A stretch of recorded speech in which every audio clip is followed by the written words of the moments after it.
Ever since this annual conference started in 2004, following the keynote address, I would inform the diplomats and the military attachés, like these behind me now, how the wreath-laying ceremony will take place at the Cenotaph, close to the conference venue here in central London. I would tell them that this would be the world's largest, totally unrehearsed ceremony to mark this UN anniversary. But not to worry, I would say, students from local schools have been rehearsed every step. Just follow them and there will be no problem. Over these 16 years, we never lost a diplomat. This year, we cannot invite the entire diplomatic community in London to join us in marking this International Day. So, last week, we held a small ceremony at the Cenotaph and put together this short film for you. The film's narrative explains everything, so I will stop here. But next year, coming from all those many countries, as you can see behind me, we will meet again for this important and symbolic event. I hope you like the film. Thank you.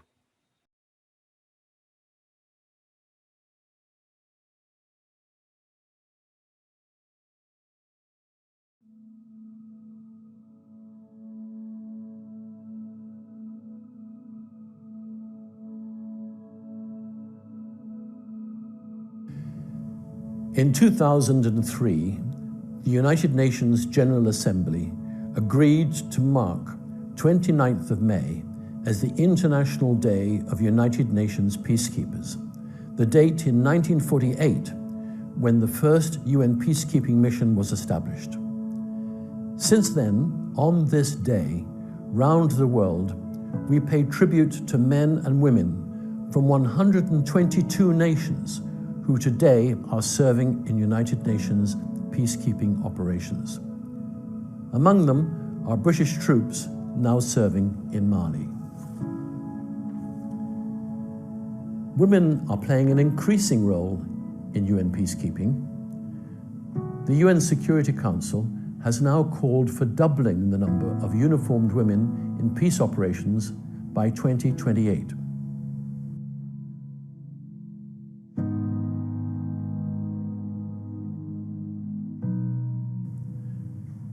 But this day is a day of sadness too.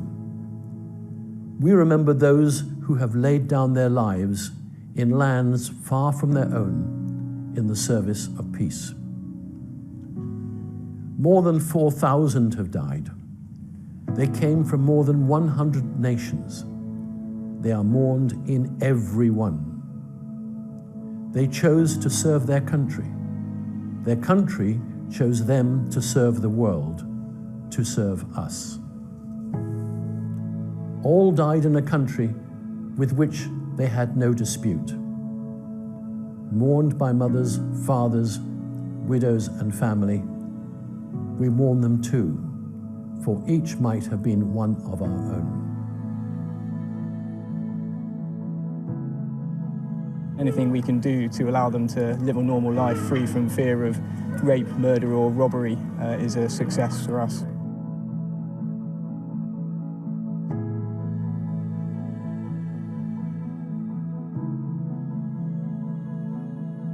In London, we have held an international ceremony to mark this day since 2004, longer than any city worldwide.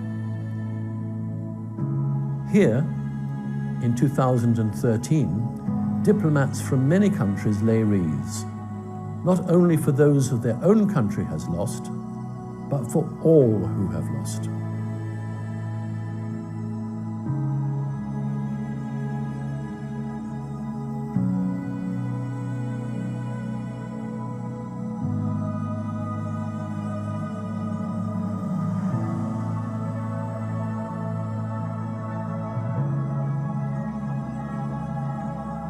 This year, we cannot hold our traditional ceremony, but last week, representatives of the British Armed Forces and Police, accompanied the Minister for the United Nations and defense attachés from nations representing all continents, met at the Cenotaph to represent all of us. In the busy city, a moment of calm as we remember.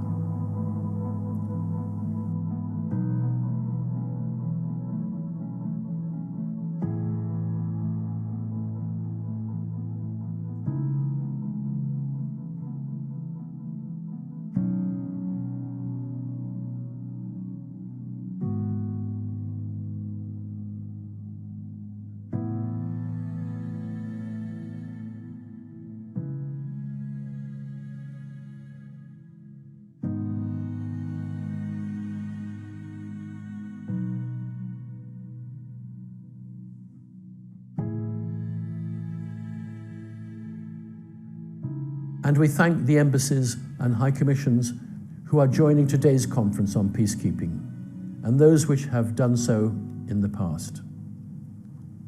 As the veterans lead off here in 2013, we have one further visit to United Nations Green, named on January the 10th this year, to mark the 75th anniversary of the first meeting of the United Nations here in London, here in Methodist Central Hall. When crowds in war-torn London watched as the world's diplomats arrived to set out a path for all humanity. And we look forward to welcoming the diplomatic community in London next year to join us.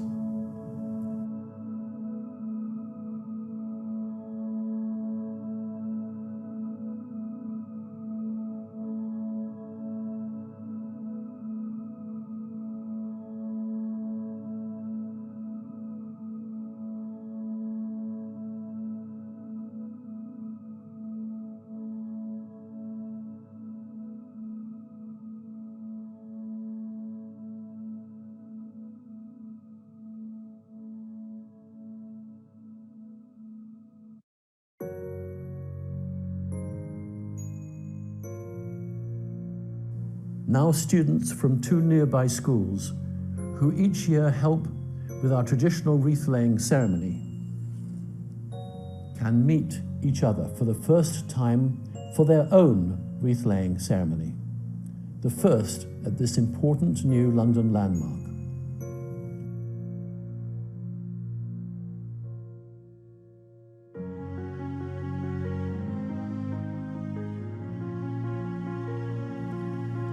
Later this year, impressive commemorative plaques will be installed.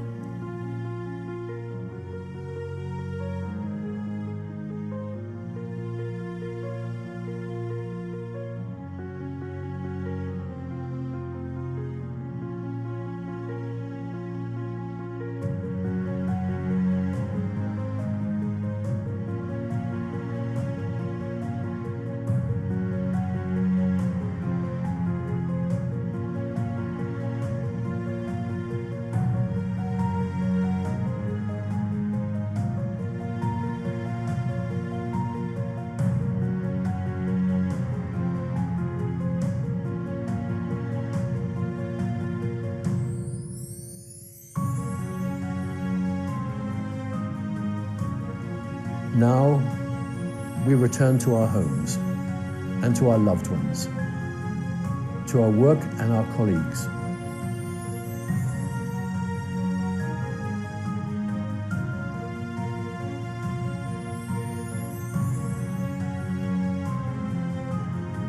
As we remember those who set out to keep the peace, let us remember also those they have set out to protect. Those who yearn for those 3 fundamental freedoms: the freedom from want, the freedom from fear, and the freedom to live in dignity.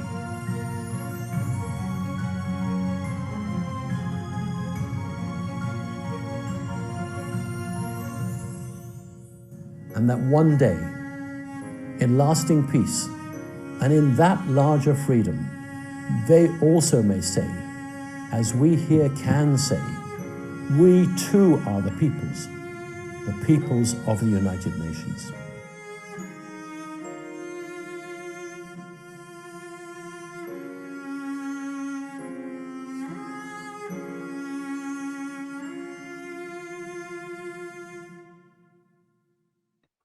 Thank you very much for a very moving video, and also to the Special Representative for the Secretary General, Bintu Keita, for leading us into that moment of reflection brilliantly.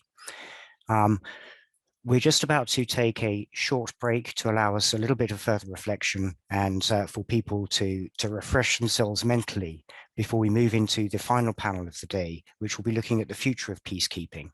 But before we do that, I would just like to say to all of those who have spoken so far on this conference, thank you very much for doing so. It's been a really stimulating and thought-provoking session so far, and I look forward to seeing you all back again. Thank you very much.